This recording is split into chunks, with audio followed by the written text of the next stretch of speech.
But first up here at 5:30, a mad dash to summer recess in Columbus. Lawmakers, they go on break later this week, and they are trying to get work done before they do. One of their main focuses is managing data centers. We have been following along with the contentious hearings.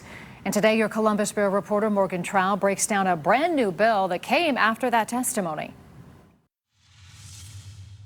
This new data center bill seems to address many of the concerns that Ohioans have been telling us for months. But it's unclear how big of an impact the bill will actually have. We are constantly getting feedback. Ohio lawmakers have been hearing from residents, no data center! companies, essential infrastructure, and local governments. We were able to get value. All who have strong feelings about data centers. The Joint Data Center Study Committee has done its job. And after just a few weeks of hearings, lawmakers like Senate Energy Chair Brian Chavez say that they've listened, unveiling a 50-page bill regulating the tech hubs. There's a lot of moving parts here. Among many provisions, the legislation creates an electric rate class for data centers, trying to ensure the cost of power is paid by the companies. Make sure the ratepayers are kept harmless, held harmless, and that data centers pay for whatever they're causing. It also limits the size of new sales tax breaks for data center projects, offering more incentives if they're on brown fields and can power themselves. However, this won't apply to existing contracts with the state, like Meta's, Google's, and Amazon's, ones that Euclid Democrat Ken Smith says go for decades. If we pull the tax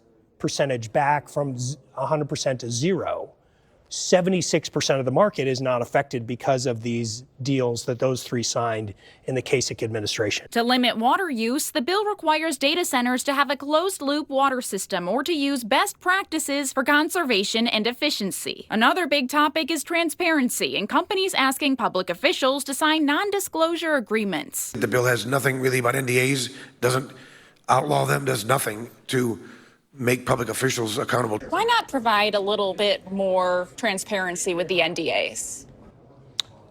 Well, we're not really doing anything about the NDAs. We want to make sure that we're not inhibiting the development of projects by prohibiting NDAs, but we also want to make sure that disclosures are revealed in a timely manner. Each of the leaders we spoke to say that this is just the first step in legislation regulating data centers, and more will come in the fall. At the Ohio State House, I'm your Columbus Bureau reporter, Morgan Trout.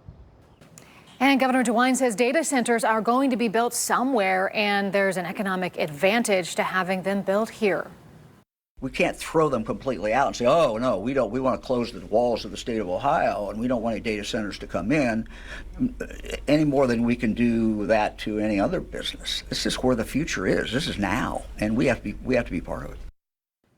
The governor says communities should demand things from data centers while they're making deals, like recycling the water used to cool the computers and paying their own bills to bring power to their centers so it doesn't fall on Ohioans.